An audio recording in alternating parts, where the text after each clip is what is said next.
오늘은 제77주년 제주 4.3 사건 희생자 추념일입니다.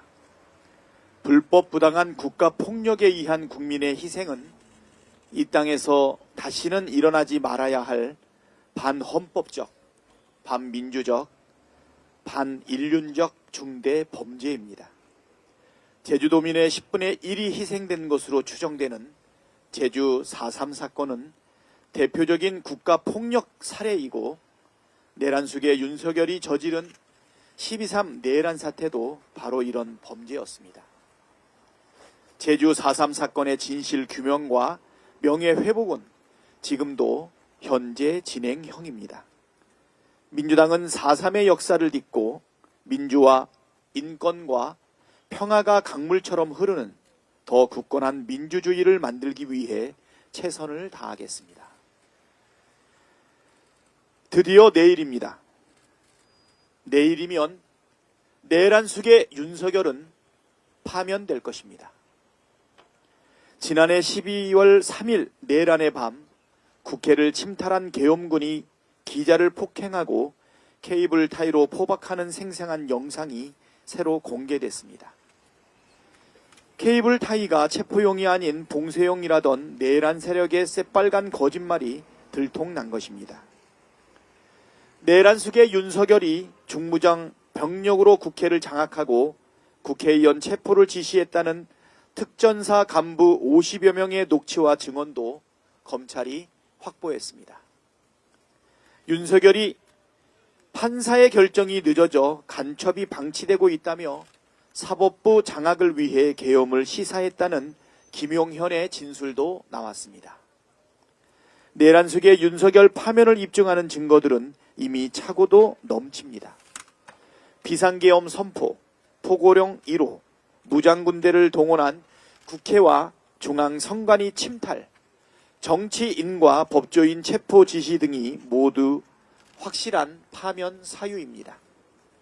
헌법에 따른 결론은 파면이고 국민의 명령도 파면입니다. 노동자, 농어민, 학생, 종교인, 문화예술인, 교육자 등 각계각층의 국민은 물론이고 대표적 보수 인사들조차 탄핵 기각은 군사독재 시대로 회귀를 뜻하며 헌법은 휴지 조각이 될 것이라고 경고하고 있습니다. 세계의 석학과 외신들도 윤석열이 복귀하면 한국의 위기와 혼란은 더 심화할 것이라고 우려하고 있습니다. 헌법 수호자, 헌법재판소가 내일 헌법 파괴범 윤석열을 주저없이 파면할 것이라 믿어 의심치 않습니다. 오늘 국회는 긴급 현안 질문을 열고 정부를 상대로 산불 사태와 헌정질서 수호 등에 관한 질문을 합니다. 그런데 한덕수 총리와 최상목 부총리가 불출석하겠다고 합니다. 윤석열 정부 들어 내내 국회를 무시하더니 여전히 국회를 무시하고 있습니다. 국회를 대놓고 무시하는 것은 국민을 무시하는 것과 같습니다. 강력하게 규탄합니다.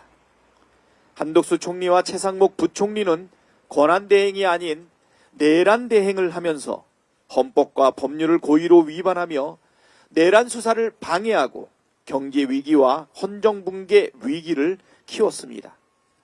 또 한덕수 총리는 7번, 최상목 부총리는 9번의 거부권을 쓰며 국회가 처리한 법안을 가로막았습니다. 그 막중한 범죄 행위와 국회 무시, 그로 인한 사회적 혼란과 국가적 피해에 대한 책임도 져야 하지 않겠습니까? 이상입니다.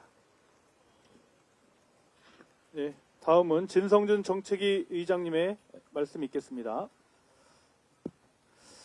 네, 미국 트럼프 대통령이 세계 모든 나라를 상대로 관세 전쟁을 선포했습니다. 우리나라에는 25%의 상호 관세를 부과한다고 합니다. 우리나라에서 생산되는 모든 대미 수출 상품에 대해서 관세를 매기겠다는 것입니다. 지난달 12일 철강과 알루미늄에 대한 25% 관세 부과 이후 오늘부터는 자동차와 그 부품에 대해서도 25% 관세를 적용받기 시작했습니다. 파이낸셜 타임스에 따르면 관세 전쟁 시에 한국 수출 감소율은 7.5%로 예상되고 1인당 국민소득은 1.6%포인트 감소할 것이라고 합니다. 우리나라는 한미 FTA 자유무역협정을 체결하고 있어서 사실상 관세가 없습니다. 미국으로부터 수입되는 상품의 평균 관세율이 0.79% 수준입니다. 그런데도 미국은 비관세 장벽이라고 하는 것을 이유로 상호관세를 부과하겠다고 합니다. 영국의 키어 스타머 총리가 밝힌 것처럼 누구도 환영하지 않고 누구도 무역전쟁을 원치 않습니다. 미국은 세계적인 무역전쟁을 일으킬 상호관세 방침을 제거해야 합니다. 미국 해방의 날이 아니라 고립의 날이 되지 않도록 해야 합니다. 정부는 고위급 회담과 외교 채널들을 모두 가동해서 미국과 신속하게 협상을 진행해야 합니다. 최혜국 대우에 대한 미국 정부의 오해가 있는 것으로 보입니다. 또 많은 전문가들은 우리가 가진 협상 카드가 전혀 없는 게 아니라고도 합니다.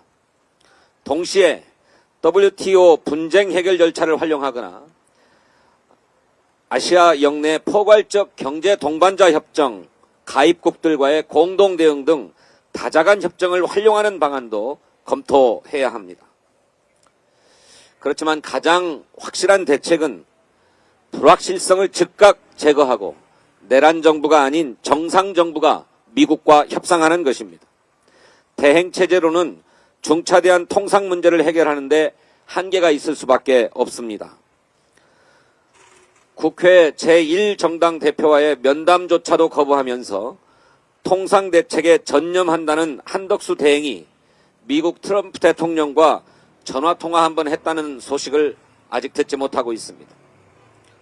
윤석열을 즉각 파면하고 새 정부가 들어서서 미국과 통상협상을 빨리 벌이는 게 중요합니다.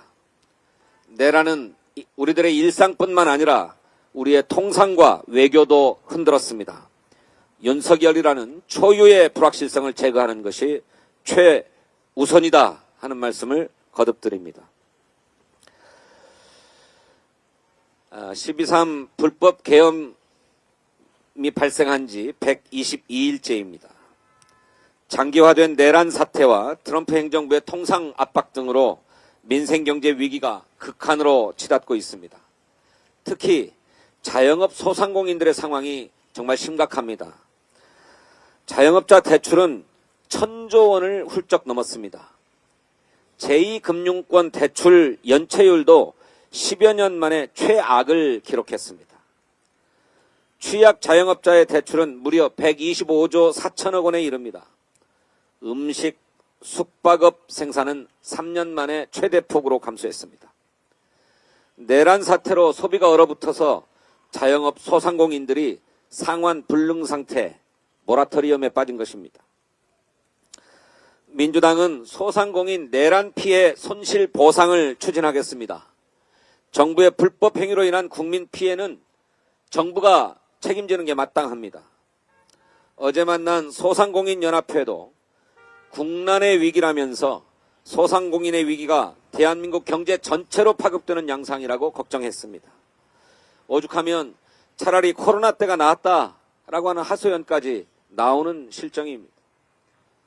윤석열 정권의 위헌 위법으로 생계 위협을 받는 소상공인들을 국가가 책임져야 합니다.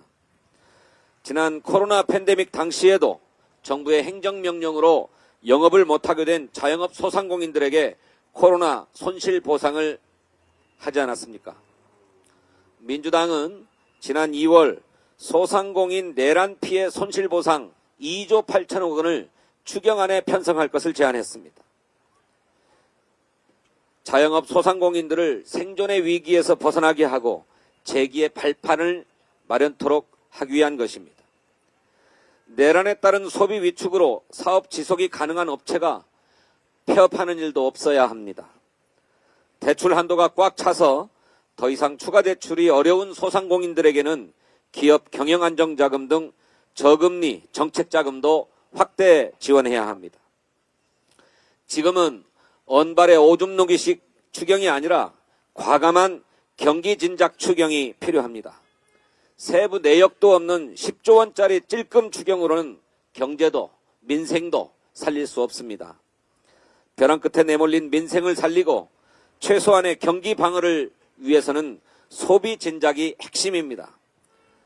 정부는 여야 합의 운운하면서 국회에 책임을 전가하려 하지 말고 내수를 살릴, 소비를 살릴 진짜 민생 경제 회복 추경안을 조속히 편성해서 제출할 것을 거듭 촉구합니다.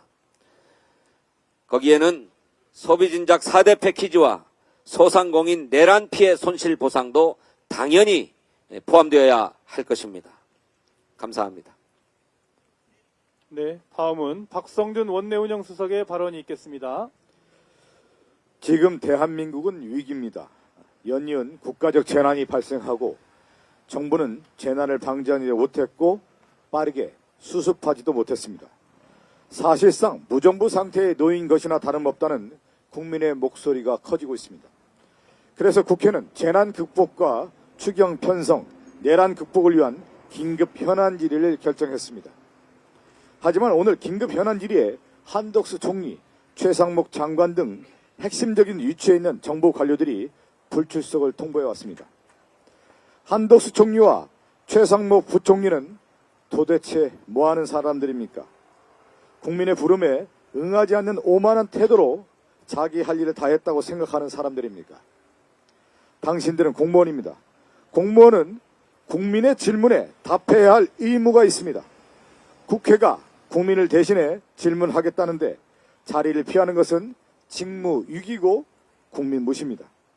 내란 수계의 대행 역할만 충실할 뿐 국민의 질문과 요구는 철저히 무시하는 한덕수와 최상목은 어느 나라 공직자입니까? 특히 최상목 부총리는 미국 국채 2억 원 투자가 논란이 되고 있습니다. 미국 국채에 투자했다는 사실이 들통났습니다. 외환위기에 베팅한 것이죠.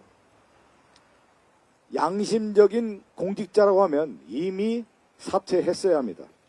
오늘 긴급 현안 질의에 출석해 미국 국채 2억 원의 매입에 대해서 최상목 부총리는 그 경위 과정을 소상히 설명하는 것이 경제부총리가 해야 할 마땅한 국민의 목소리의 의무인 것입니다. 이것을 피하는 태도를 봤을 때 공직자의 태도가 아니다 이렇게 말씀드리고 어디 도망간다고 도망가서 풀 수 있는 문제가 아닙니다. 경고합니다. 급한 일정이 있어서 외국에 나간 것도 아니고 국내에서 일상적으로 있는 회의를 이유로 국회 긴급 현안지에 불출석하는 것은 용납할 수 없습니다. 오늘 오후 2시에 반드시 국회에 출석해야 합니다. 지금 국민은 당신들이 국민을 위해 도대체 무슨 일을 하고 있는지 질문하고 있습니다. 내란 속에 윤석열이 망쳐놓은 대한민국을 내란 대행이 더 망치고 있다는 국민의 분노를 알아야 합니다. 권리만 누리고 책임은 외면하는 한심한 작태는 용납할 수 없습니다. 반드시 국회에 출석해 질문에 답해야 합니다. 네, 다음은 박홍배 심우정 검찰총장 특혜 의혹 진상조사단 간사님의 발언이 있겠습니다. 네, 어제 출범한 심우정 검찰총장 자녀 채용비리 진상조사단 간사를 맡은 박홍배 의원입니다. 저는 오늘 심우정 검찰총장의 탐욕과 천박함, 몰상식에 대해 말씀드리겠습니다. 진상조사단은 심 총장의 딸 심민경의 외교부 채용비리 의혹과 120억 원의 부모재산, 9천만 원의 본인 해외 주식에도 불구하고 받았던 저금리 서민정책금융 햇살론 뉴스 자금용도 유용 의혹, 아들의 장학금 특혜 수령 의혹에 대한 실체를 밝히기 위해 노력하고 있습니다. 국민들의 가장 큰 공분을 사고 있는 것은 딸 심민경의 채용비리 의혹입니다. 학위도 경력도 전공도 자격 미달이었던 심민경은 지난해 초 국립외교원 기간제 연구직에 합격해 8개월간 근무했습니다. 자격 미달자 심민경의 마법 같은 합격은 지난 2월 외교부 정책조사 공무직 연구원 낙급 채용에서도 똑같이 일어났습니다. 이런 마법이 심 씨에게 연달아 일어날 수 있었던 이유는 전직 법무부 차관, 현직 검찰총장인 부친 심우정의 아빠 찬스 외엔 설명할 길이 없습니다. 우리는 외교부에 공수처 고발을 촉구했지만 외교부는 감사원 공익감사만 청구했습니다. 외교부의 감사원 공익감사 청구는 면피용입니다. 시민단체가 공수처에 접수한 고발장이 이미 접수돼 담당 검사에게 배정이 이루어졌고 수사 중인 사안은 공익감사 대상에서 원칙적으로 제외되어 감사가 이루어지지 않는데 외교부가 이 사실을 몰랐을 리 없습니다. 심 씨와 같은 공무직의 채용 절차는 2023년 3월 권익위의 행정기관 비공무원 공정채용 표준기준 업무 매뉴얼 시행 이후 매우 엄격해졌지만 심 씨의 자격 미달과 허위 경력은 걸러지지 않았습니다. 내부자를 의심할 수밖에 없습니다. 진상조사단은 현재 용산 대통령실 외교비서관실에서 근무했던 박장호 외교정보기획국장이 유력할 것으로 보고 있습니다. 철저한 조사로 의혹을 반드시 밝혀내겠습니다.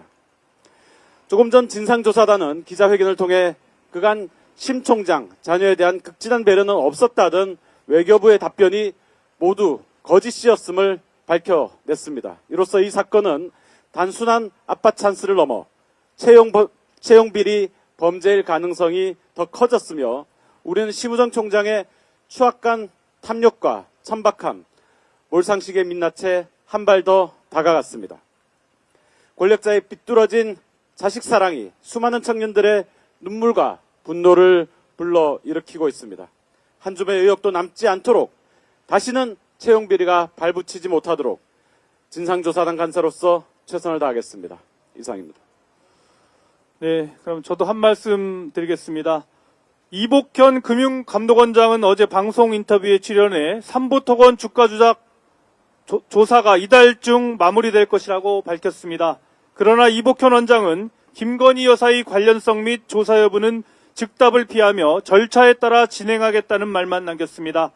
삼부토건의 주가는 2023년 원희룡 당시 국토부 장관과 김건희 여사의 개입 이후 급등했습니다. 삼부토건이 우크라이나 재건 사업에 뛰어들 것이라는 허위 정보로 주가를 부풀린 것입니다. 김건희 여사의 도이치모터스 계좌 관리인으로 알려진 이종호 전 블랙펄 인베스트먼트 대표가 삼부토건의 주가가 폭등하기 직전 단체 대화방에서 3부 내일 체크하고 라는 메시지를 남기기도 했습니다. 금융감독원은 당초 삼부토건 대주주 일가 등이 얻은 시세 차익이 최소 100억 원대라고 확인했었지만 이는 빙산의 일각에 불과했습니다. 최근 추가로 밝혀진 주가 조작 정황을 살펴보면 2023년 삼부토건 주가가 5배 이상 치솟던 당시 삼부토건의 관계사인 웰바이오텍 역시 같은 시기 5배 이상 주가가 급등했습니다. 주가가 폭등한 그 기간 시세보다 대략 3배 이상 저렴하게 발행된 웰바이오텍의 전환사채가 3차례에 걸쳐 주식으로 바뀌면서 최대 400억 원대에 달하는 시세 차익을 거뒀을 것으로 추산됩니다. 두 회사 모두 삼부토건의 이일준 회장이라는 공통 분모를 가지고 있습니다. 이일준 회장을 주축으로 한 삼부토건과 웰바이오텍은 2023년 우크라이나 재건 테마주 열풍에서 비슷한 주가 조작 양상을 보입니다. 이처럼 김건희 여사를 둘러싼 삼부토건 주가 조작 의혹은 파면 팔수록 거대해지고 있습니다. 삼부토건은 꼬리에 불과하고 웰바이오텍이 몸통일 가능성이 높아 보이지만 그간 김건희 지키기에 급급하여 삼부토건 조사를 뭉개온 금융감독원 이복현 원장이 꼬리 자르기 하듯 안일한 조사 결과를 내놓을 것 같아 매우 우려스럽습니다. 삼부토건 주가 조작 의혹을 가장 중요한 사건으로 생각한다면서 임기 내 사건을 마무리 짓겠다던 이복현 원장은 한덕수 총리의 상법 거부권 행사를 핑계로 금융위원장에게 사의를 표명했다고 합니다.